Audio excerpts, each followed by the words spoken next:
Assalamualaikum warahmatullahi wabarakatuh. Perkenalkan saya Bajrada Kahdina Sarharjo dengan NIM 249817210029. Jadi di video ini aku mau nge-review laporan punya temanku namanya Ansari. Jadi kita berdua dapat tugas yang sama yaitu mereview chapter 1 buku Kotlin in Action. Nah, sekarang giliran kau buat kasih pendapat tentang apa yang Ansari tulis di laporannya. Oke, kita mulai dari bab 1. Bab 1 pendahuluan. Di latar belakangnya, Ansari nulis bahwa Kotlin itu hadir buat nyempurnain kekurangan Java, tapi tetap bisa dipakai bareng Java yang lama. Menurutku ini poin yang tepat banget buat dijadiin pembuka, karena emang itu alasan utama kenapa Kotlin dibuat dan kenapa banyak developer mau pindah ke Kotlin. Nah, tujuan penulisannya juga menarik. Ansari menulis bahwa tujuannya bukan cuma buat jelasin fitur Kotlin, tapi juga buat ngecek apakah janji Kotlin soal keamanan dan kepraktisan itu beneran terbukti. Menurutku ini bagus karena dari awal udah kelihatan bahwa laporannya bersifat kritis buat sekadar rangkuman aja. Lanjut ke bab 2 review chapter 1. Jadi Ansari ngebagi isi buku jadi 4 poin besar. Karakteristik dasar dan target platform, keamanan dan efisiensi sintaks, gabungan paradigma OOP dan fungsional, dan konkurensi dengan coroutines. Yang aku perhatiin di bagian keamanan dan efisiensi sintaks, Ansari ngelompokin 3 hal sekaligus, null safety, type inference, dan smart cache. Ini cerdas banget menurutku, karena ketiganya emang saling kerjasama. Type inference bikin kode lebih ringkas, smart cache ngurangin pengecekan tipe yang berulang, dan null safety bikin kode lebih aman dari crash.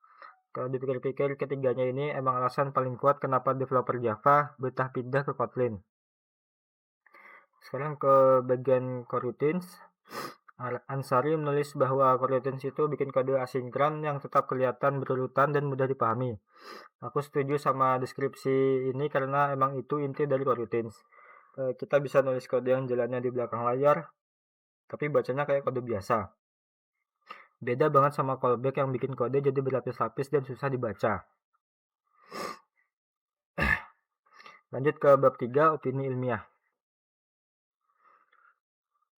Opini pertama itu soal pragmatisme sebagai kunci kenapa Kotlin diterima luas. Ansari bilang bahwa bahasa pemrograman itu bakal berhasil kalau kurva belajarnya rendah.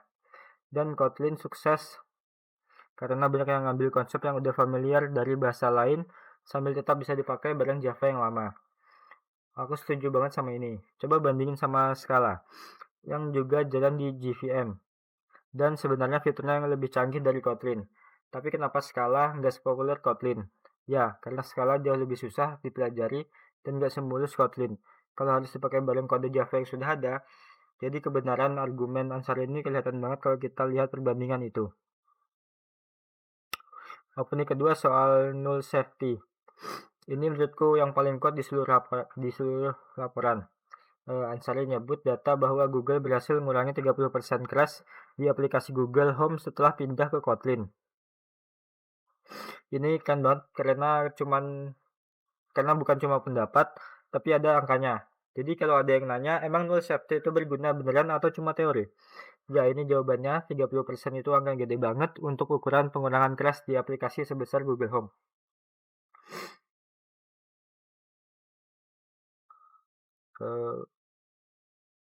Selanjutnya ini opini ketiga soal coroutines juga oke. Ansari bilang coroutines itu bisa jalanin jutaan tes secara bersamaan tanpa bikin performa jeblok. Aku mau nambahin sedikit dari sisi Android. Coroutines itu juga penting banget buat jaga tampilan aplikasi tetap smooth waktu lagi nunggu data dari internet atau database. Kalau nggak pakai coroutines, UI bisa nge-freeze dan pengalaman penggunanya jadi buruk. Jadi manfaatnya bukan cuma di server side, tapi di Android juga sangat terasa. Lanjut ke bab 4, perbandingan buku versus video YouTube. Di bab 4 ini Ansari bandingin buku sama video dari channel YouTube Last Day Indonesia. Yang menarik, dia nemuin bahwa video itu nyebut secara spesifik momen Google I.O. 2017 sebagai titik balik Kotlin jadi bahasa resmi Android. Detail sekecil itu nggak bakal ketemu kalau videonya cuma ditonton sekilas. Langsung ke analisis perbedaan. Nah, yang paling menarik dari perbandingannya adalah, temuan bahwa video itu ngeklaim Kotlin bisa 50% lebih ringkas dari Java. Angka ini nggak ada di buku, dan ini contoh bagus kenapa kita perlu dua sumber. Buku menjelaskan kenapa kodenya bisa lebih ringkas lewat fitur-fiturnya. Sementara video langsung kasih angka yang gampang diingat dan langsung bisa ngeyakinin orang. Keduanya saling melengkapi. Ansari juga menyebut bahwa video lebih unggul soal setup alat pengembangan seperti pengenalan IntelliJ IDEA dan kebutuhan JDK. Ini dari banget karena hal-hal teknis kayak gitu jauh lebih gampang dipahami kalau lihat langsung lewat video dibanding membaca penjelasannya di buku.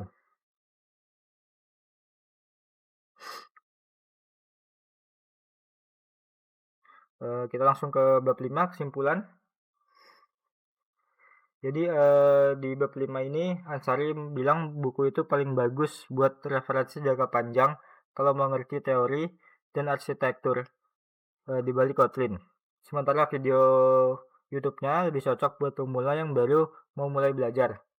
Terus dia saranin supaya kombinasi keduanya, video buat gambaran awal, buku itu buat mendalaminya. Menurutku kesimpulan ini udah pas dan praktis. Yang aku tambahkan adalah bahwa terbiasa baca buku teks itu sendiri adalah kebiasaan yang penting buat dikembangkan. Karena nggak semua ilmu itu bisa dapat dari video saja.